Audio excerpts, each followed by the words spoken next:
Well, I want to greet all of my friends there to support HRC and to thank all of you. Every day you stand up for the basic principle that we are all created equal and that we should all have the opportunity to live up to our God-given potential. And that's what we're fighting for in this election. So when my friend Joe Biden had a family emergency and couldn't join you, he called and asked if I would fill in for him, and of course I said absolutely. The stakes in this election are so high and the choice is stark. I want to acknowledge all of my friends there, especially Joe. You know, Joe and I have worked so closely together. Joe was instrumental in defeating the federal marriage amendment, and I'm sure glad we did, Joe. And I want to recognize the co-chairs of your board, Henry Robin from New York and Mary Snyder. This is a real privilege for me to fill in for Senator Biden tonight, and I'm happy to join all of you. Because together with the Human Rights Campaign on the front lines, we took back the Congress in 2006, and together we're going to take back the White House by electing Barack Obama and Joe Biden. Senator Biden, as you know, delivered a commanding and flawless debate performance the other evening, where he showed America that he and Barack Obama possess the leadership, the experience, and the passion we need right now. You know, Senator Biden had so looked forward to talking with all of you this evening. But as you just heard, he had a family emergency. He's canceled his political campaign activities for the weekend. So what I want to do tonight is, rather than speaking for myself, which I've done on many occasions, as you know, before your audiences, I want to share with you the eloquent remarks that Joe had prepared. You know, one of the fundamental questions Joe was going to say at stake in this election is whether America will continue to be a place of equality and opportunity, where everyone is treated with dignity, entitled to privacy, and protected from violence and discrimination. A place where we all truly are equals, and no one is left out, kept down, out of some misguided sense of hatred or fear. And over the past 8 years, leaders in Washington and in states across the country have tried again and again to enshrine discrimination in our Constitution. They have tried again and again to interfere with the most private decisions that we make as men and women, like who we share our lives with, raise our children with, who we entrust to be our advocates in our final moments in this world. These questions speak directly to whether or not we are truly free as Americans and as human beings. And that's what's at stake in this election. So, as Joe has said across the country, we are faced with a choice. We can take steps toward a better future, toward securing equality and dignity for all Americans, regardless of sexual orientation or gender identity. Or we can choose 4 more years of the same failed policies, 4 more years of the same small-minded governance, 4 more years that look just like the last 8. Think back with me. 8 years ago, a man ran for president who claimed he was different, not a typical Republican. He called himself a reformer. He admitted that his party had been wrong about things from time to time. He promised to work with Democrats and to bring honor and integrity to the White House, to build a compassionate society. He even spoke about his gay friends in Texas.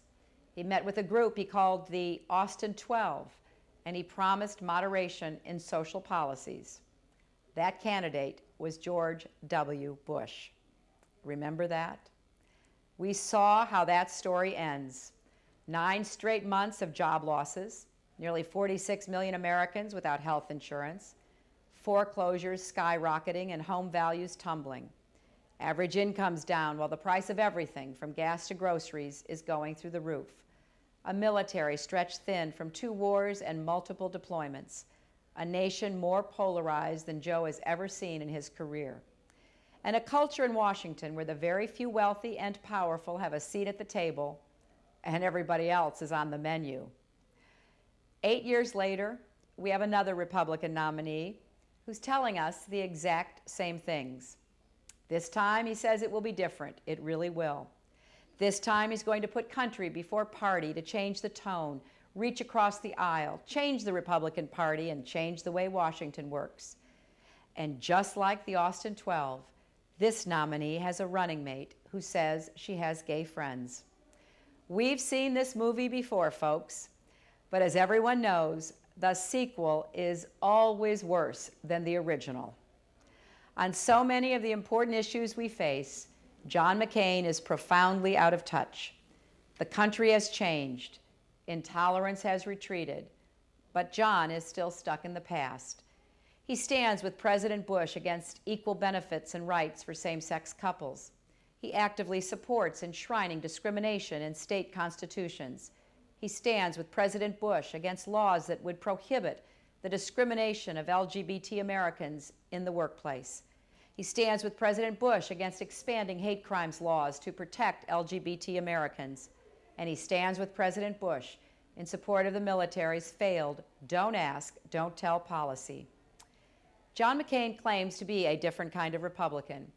But when you look at his positions on the issues, when you look at his plans for the future, you can see John McCain is just more of the same.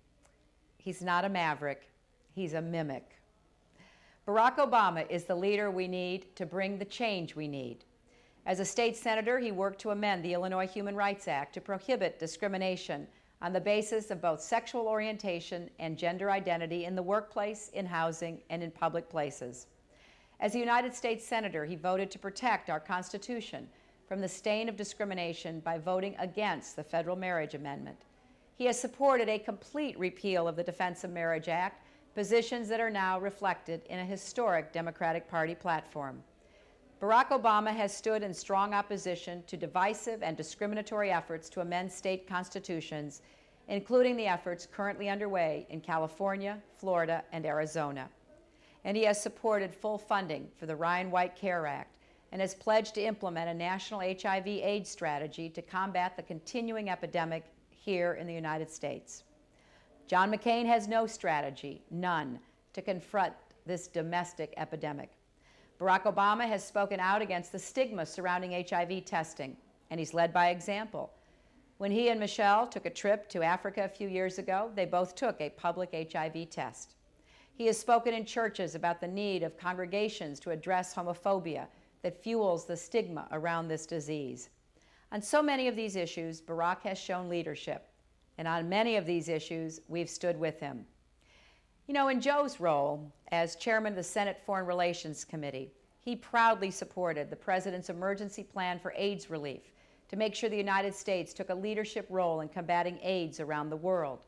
It makes no sense that when we're fighting two wars and our military is stretched thin, that we're kicking out talented men and women, soldiers and sailors and translators and medics, people we need to protect our country, because of a policy of discrimination and fear.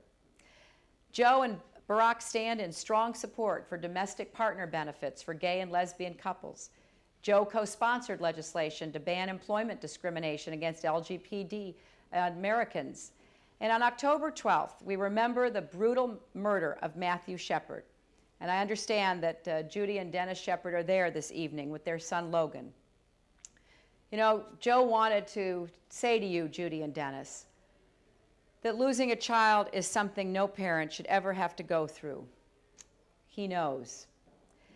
And then he wanted to go on to say that we can't tolerate the national disgrace that 10 years later, Congress has failed to pass federal hate crimes legislation that protects LGBT Americans from senseless violence. Under an Obama-Biden administration, we will finally pass federal hate crimes legislation.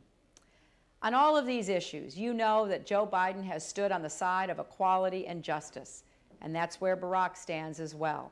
And that's where, as our president, he will lead us. Equality and justice, those values that represent the best of America, they will be the cornerstone of an Obama-Biden administration.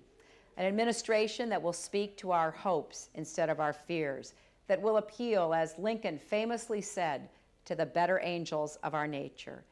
Because we, Barack Obama, Joe Biden, I, and you have faith in the American people. And we have faith that this is not blind. It's a faith rooted in the journey and history of our country. a faith rooted in what those generations that have gone before have done in times of crisis. Our greatest presidents, from Abraham Lincoln to Franklin Roosevelt, they've all embraced and challenged us to live up to our highest ideals. Now it's our responsibility to meet that challenge in our time. These are extraordinary times. This is an extraordinary election. The American people are ready. Joe Biden is ready. Barack Obama is ready. And I hope you're ready as well. This is not just Joe and Barack's time. This is our time. This is America's time. We need your help in the next 30 days. We need you to do everything you possibly can to make this a great Democratic victory. On a personal note, I want to thank all of you who supported me so strongly. I will never, ever forget you. I'll be your partner and your advocate. But I need partners too. I need a president and a vice president who will stand with me and with us. And I need Democratic senators. So I hope you will not only work to make sure we elect this great ticket, but let's get to 60 votes in the Senate so that we can stop all this nonsense about, moving the clock backward and instead move us forward with confidence and optimism into the future. There are a lot of good Democrats running for the Senate across our country. Please support them as well. I'm honored to speak for Joe Biden. He's a friend of mine. I admire him. I respect his service to our country, and I am looking forward to calling him vice president. And with your help, let's make that happen. Thank you all very, very much. Enjoy the evening, and God bless you.